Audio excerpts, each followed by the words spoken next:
कितने क्षेत्र में।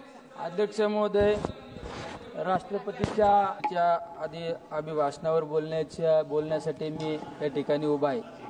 सर्वात महत्त्वाचं, हल्लीच्या धावपळीच्या कालखंडामध्ये आरोग्य सगळ्यात महत्त्वाचं असतं।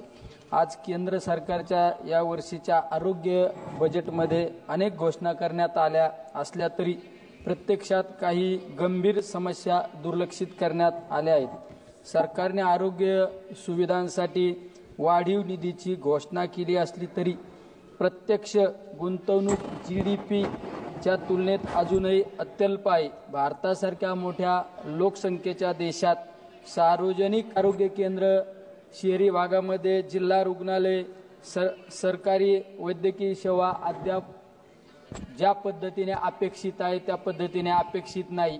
कारण बऱ्याच वेळा एखाद्या हॉस्पिटलमध्ये गेल्यानंतर डॉक्टर त्या ठिकाणी उपलब्ध नसतो, त्यामुळे जास्तीत जास्त डॉक्टर आवश्यक नसतात। बजेटमध्ये जरी आज आयुष्यमान भारत यासारख्या योजना पुढे रेटल्या जात असल्या तरी त्या प्रामुख्याने खाजगी रुग्णालयांना फायद्याच्या ठरत आहे। त्यामुळे सार्वजनिक आरोग्य सेवा दुर्बल होत आहे आणि सामान्य नागरिकांच्या फायद्यापेक्षा खाजगी वैद्यकीय संस्थांना त्याचा फायदा होत आहे। अध्यक्ष महोदय, औषध आणि संशोधन केंद्राकडे लक्ष देत आहे। आपण पाहिला असेल 2019-20च्या कालखंडामध्ये कोविड सारखी महामारी आली आणि त्या महामारीमध्ये अनेकांना जीव त्या ठिकाणी गमवावा लागला। त्यानंतर तरी आपल्या सरकारने आरोग्यासाठी जास्तीत जास्त बजेट देणं अपेक्षित आहे। प्रत्येक हॉस्पिटलमध्ये ICU सेवा देणं आवश्यक आहे। अशा यापुढील कालखंडामध्ये आरोग्याच्या समस्या इतक्या महाभयंकर होत चाललेल्या आहेत की लहान लहान मुलांना कॅन्सर सारख्या आजाराला त्या ठिकाणी सामोरं जावं लागत आहे। एखाद्या 5 दिवसाच्या किंवा 9 महिन्याच्या बालकाला सुद्धा लिव्हर ट्रान्सफर सारखा आजार त्या ठिकाणी सांगितला जात आहे। त्यामुळे या पुढील कालखंडामध्ये सगळ्यात जास्त आरोग्यासाठी बजेट देणं अपेक्षित आहे।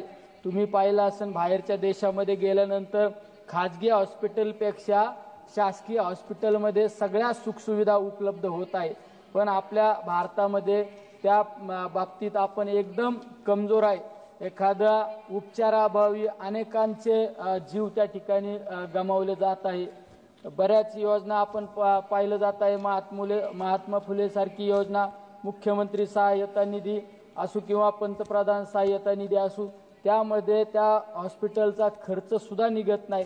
कारण बऱ्याच हॉस्पिटलला एखादा कॅन्सर सारखा आजार असल्यानंतर 40 ते 50 लाख रुपये खर्च सांगितला जातो। लिव्हर ट्रान्सफरला 20 ते 25 लाख रुपये खर्च सांगितला जात असतो, किडनी सारख्या आजाराला। त्यामुळे गरिबांसाठी हे बजेट वाढवणं अपेक्षित आहे। त्यामुळे सरकारने यामध्ये लक्ष घालून GDPच्या अधिक टक्केवारीचा निधी मंजूर करावा ही माझी या ठिकाणी मागणी आहे। दुसरी माझी मागणी आहे की शेतकऱ्यांच्या हितासाठी या सरकारचं दुर्लक्ष झाले। यंदाच्या बजेटमध्ये शेतकऱ्यांसाठी ठोस निर्णय घेतले नाहीत। MSP किमान आधारभूत किंमत कायदेशीर करण्याबाबत कोणतीही स्पष्ट घोषणा नाही। तसेच खत, डिझेल आणि बियाण्यावरील सबसिडी कपात झाल्यामुळे उत्पादन खर्च वाढण्याची शक्यता आहे। तरी शेतकरी कर्जमाफी आणि सुधारित पीक विमा योजनेची अपेक्षा करत होते, परंतु बजेटमध्ये याकडे दुर्लक्ष झाले आहे। सरकार मोठ्या कंपन्यांना शेती क्षेत्रात आणत असल्याने लहान शेतकऱ्यांचं नुकसान होण्याची भीती आहे। त्यामुळे शेतकऱ्यांच्या बाबतीत सुद्धा या बजेटमध्ये जास्त प्रमाणात त्या ठिकाणी व्यवस्था केलेली नाही। दूध दरवाढीच्या बाबतीत सुद्धा केंद्र सरकारने अनेक योजना राबवणं अपेक्षित आहे। उत्पादन खर्च हे 35 ते 40 रुपये लिटर उत्पादन खर्च असतो। त्या उत्पादनावर खर्चावर शेतकऱ्याच्या दुधाचा दर ठरला पाहिजे हे या ठिकाणी अपेक्षित आहे। आणि सर्वात महत्त्वाचं, दूध भेसळीवर कठोर अशी कारवाई केली पाहिजे, कारण दूध भेसळीमुळे लहान लहान मुलांना कॅन्सरच्या आजाराला त्रस्त व्हावं लागत आहे।